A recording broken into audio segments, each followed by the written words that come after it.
तो देखिए पंडित जी ने दे दिया गुन्नू को लड्डू और पंडित जी तो हमें कहानी बताएंगे। नहीं पहले बीड़ी पी लो। हैड़ा खान ब्रह्मचारी महाराज, अच्छा, विश्वधाम हैड़ा खान, अच्छा, उन्हें दर्शन देने भोलेनाथ स्वतः ही हैड़ा खान पहुंच गए। कहाँ से? मानसरोवर से। मानसरोवर मीन भक्त थे, उन्हें दर्शन दिए।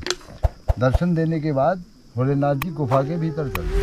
अच्छा, बड़ा आश्चर्य हुआ। ब्रह्मचारी महाराज बोले, यार भगवान दर्शन देने तो मानसरोवर से इतनी दूर पहुँचे, आप कहाँ गए? तब उन्होंने मन में ठान ली कहीं ऊंचे पर्वत में गए होंगे। अच्छा, मैं भी जाता हूँ उनके पीछे, कहीं कहीं मिल ही जाएंगे।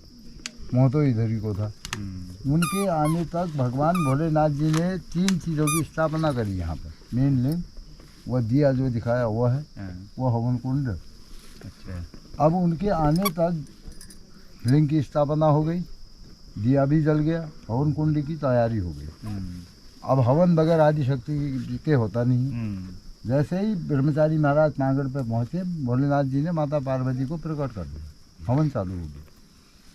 अब सतयुग और त्रेता युग 2 युग छूट गए। पता केवल ब्रह्मचारी महाराज को था, औरों को पता नहीं था। अब फिर क्या हुआ? द्वापर में कौरव और पांडवों की हुई लड़ाई। पांडवों के शरणार्थी कौन थे? कृष्ण। कृष्ण ने पांडवों से ये कहा, आपकी विजय तब होगी जब इन कैलाशों पे आप गुप्तवासों पे साधना करोगे, उनसे शक्ति प्राप्त करोगे, तब आप विजयी हो पाओगे। ठीक हुआ, पांडव यहाँ पहुँच गए, उन्होंने साधना करी। अब के वही 1 दिन 2 दिन की थोड़ी की होगी, महीनों की या वर्षों की होगी। वो समय तो वही साधना होती थी। साधना पूरी करके मैं पांडव चल गए कहाँ को? भीमताल को, यहाँ उत्तर दिशा को। अब वहाँ गए तो अब प्यास तो लगी थी। भीम ने मारी गदा। आज वो भीमताल जो है भीमेश्वर नाम से बनी है, वो मंदिर होगा वहाँ। ये दीवारें तो अब लग गई हैं, ये होते रहता है ऐसा। तो ये मीन हुआ ये चीज़ यहाँ पे। अच्छा, ये पहली बार सुनने वाले भीम। हाँ, अभी भी भीमेश्वर नाम से मंदिर होगा, आप जाइए वहाँ कभी भी। तो वो गदा से भीम ताल जो बनी है, भीम की गदा से बनी हुई है। तो अब वहाँ से चलते रहे। अब ये मंदिर तब पांडव जब यहाँ आए, सबको पता हो गया कि पांडवों ने वहाँ साधना करी है, द्वापर से ये मंदिर पूजनीय हो गया। अब ये मंदिर जो है द्वापर से पूजनीय है, और मंदिर सतयुग का कौस्तुभोधी। अब यहाँ पे गौमुख धाराएं थी, जो आज ये पार्वती कुंड नाम से बन रहा है। मेरी माँ या मेरी बहन, मैं किसी पे उंगली थोड़ी लगाऊंगा, माहवार के चौथे दिन स्नान कर दिया था, तो वो लुप्त हो गई। ओरिजिनल पानी हुआ ये जो खाल जो है, ये तभी हुआ। अभी वो लुप्त तो हो गई। क्यों हुई भाई? मेरी माँ ने चौथे दिन स्नान किया, तीर्थ से स्नान है, वह 3 जगह निकला, पिंडों, हैड़ा खान, तस्तोला। न वो गर्मियों में घटता है, न बरसात में बढ़ता है, मीन हो गया। अब ये चीज़ थे यहाँ। अब यार मगल चौथे बरसा में मौज है यार, मतलब बैठ भी अपन रुमाले मिल जाना, नहीं खाने ले मिल जाना, आनंद है। तो से पूछो बाकी में क्या जानना ही है। अब बहुत अगर पसंद सर यो मंदिर और पारू नेटा सिद्ध कनी थे, वो मंदिर और यो मंदिर करीब आ गई। तो भगवान के यो मंदिर और वो मंदिर, वो पहाड़ जब करीब लगी तो भगवान ने इशारा लेके 10 इंच निश्चय कर दी। नेटा सिद्ध तब बोलते हैं उसको। अब उसके अब कौन सा वाला कहा आपने इधर? वो सामने है, 12 किलोमीटर दूरी में पड़ता है। अच्छा। अब वहाँ से गौतम ऋषि महाराज जल चढ़ाते थे यहाँ हर रोज लिंग पे, वो भी मीन भक्त तो यहाँ 5 के 5 पांडव यहाँ तपस्या करते थे। तपस्या करने के बाद तो फिर गौतम तपस्या तो 5 भाई आए यहाँ। अच्छा। वो तो ठीक हो गया, वो फाइनल हो गई बात। अब उसके बाद जो वो पर्वत नीचा किया भगवान भोलेनाथ जी ने इशारे से, उसको सम्मान दिया भगवान ने। भगवान ने कहा मैं सम्मान तो आपको दूंगा जरूर, नीचा तो कर रहा हूँ, सम्मान भी दूंगा। उस पर्वत पे एक दूध और जल की धार है, बस वहाँ पे अगर कोई नहा देगा तो उसने सारे विश्व के तीर्थ नहा लिए। अब वहाँ पे तुम जा नहीं सकते हैं। अच्छा। क्यों? हमारे पास ऐसे सत्कर्म कहाँ से आए हैं? वो तो वैसे ही कोई संत या कोई अच्छा आदमी जाएगा जो मीन भगवान का भक्त होगा। अब वो चाट हो बिल्कुल हो अभी 1 किलोमीटर उनके नानी से नीचे को नहाने वाला है, वहाँ कोई नहीं जाता। वहाँ किसी गौतम ऋषि केवल जल हर रोज यहाँ लाते थे। अच्छा।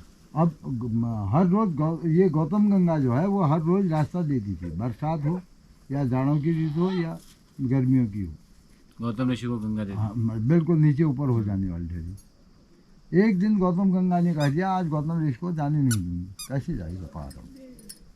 अब गौतम ऋषि के हाथ में कमंडल तो था ही, उन्होंने हाथ जोड़े, गंगा माता गौतम गंगा मैं भी वहीं जल चढ़ा रहा हूँ जहाँ से आप आई हो, मुझे रास्ता दे दो। नहीं दिया रास्ता। गौतम ऋषि के हाथ में कमंडल तो था ही, श्राप दे दिया। उसने कहा मैं यहाँ से तुम तीनों नदियों को समुद्र निकाल दूंगा, सारा रोखड़ सूखा रहेगा। अच्छा, ये जो सूखा है नहीं अभी सूखा नहीं है। तो तब वहाँ पे समय याचना मांगी गौतम गंगा ने। मैंने ये नहीं जान पाई कि मतलब आप इतने ऊँचे भक्त हैं, मुझे क्षमा कर दो। अब वो कांप उठी, श्राप लग गया था। तब गौतम ऋषि महाराज ने कहा कि श्राप तो वापस पूरा होता ही नहीं है, वापस नहीं होता है, हल्का कर सकता हूँ। क्या करूँगा? केवल 4 महीने तुम मलमूत्र बहाने के लिए एक लगोगी। हरिस्थाल से एक नदी आती है, एक खंडसों से आती है, एक चांफी से आती है। और 8 महीने तुम हराखान से ऊपर 3-3 किलोमीटर सूख जाओगी। अचाल आया जाने 5 से आपको ये पालमहन बैठी तुमको 8 महीने जाने, चाड़क है पेनहुन मानने मिला 3-3 किलोमीटर जाने, उब गई तो मानने मिला। और हरखान में उस 5 सब मिल जाओ, 3-3 किलोमीटर एरिया में पानी नहीं मिला। क्यों? उनको वो मतलब शराब है, सच चीज़ भेज ने। अब फल ले इसके मैं आज ये तो ननान टाइम है रहा पे मैंने भले किस्मत देखी अली कम नहीं देख तो रहे। आपकी भी सेवा काफी लंबे समय से चल रही होगी। नहीं 1 साल 10 महीना तो हुआ है। अच्छा। कहाँ चली है? वैसे वैसे सेवा में समिति में जुड़ा तो पहले से था खाली, ऐसा कुछ नहीं है। अच्छा ये सेवा का असर तब मिला जब घर का ऋण उतरा। अच्छा। अच्छा। वो ऋण तो भारी होता है घर का। अब 2021 नवंबर में ब्याह गई थी ना नाम देना। 2022 17 जनवरी बेटी आएगा समझ ले मौज जगह अपन एक टाइम को खान पीन वो 50 रुपये ऊन बच गई। 50 रुपये को आदिम खाने हो लो तो पैसे। गृहस्थी और सेवा करना थोड़ा एक साथ थोड़ा तब से हो जाता है ना। ना सब बढ़िया ही है। ये पहले जैसे आप बोल रहे हो ऋण उतर गया अगर अब नहीं, थोड़ा पहले गृहस्थी वाला ठहरा ऐसा कुछ नहीं है। एडजस्ट मुश्किल हो जाता है। तो अब हम चलते हैं घर की ओर, हमारे दर्शन हो गए पूरे। तो दोस्तों आज की ब्लॉग की एंडिंग करते हैं। अगर आपको ये वीडियो अच्छी लगी तो वीडियो को लाइक कीजिए और चैनल को सब्सक्राइब कीजिए। मिलते हैं नेक्स्ट ब्लॉग पर, तब तक के लिए बाय बाय। Bye bye. हमको भी कर है बाय बाय। बाय बाय दोस्तों। Bye bye. मैं don't forget to like share and subscribe. मैं यहाँ के थक गया हूँ दोस्तों। चलो।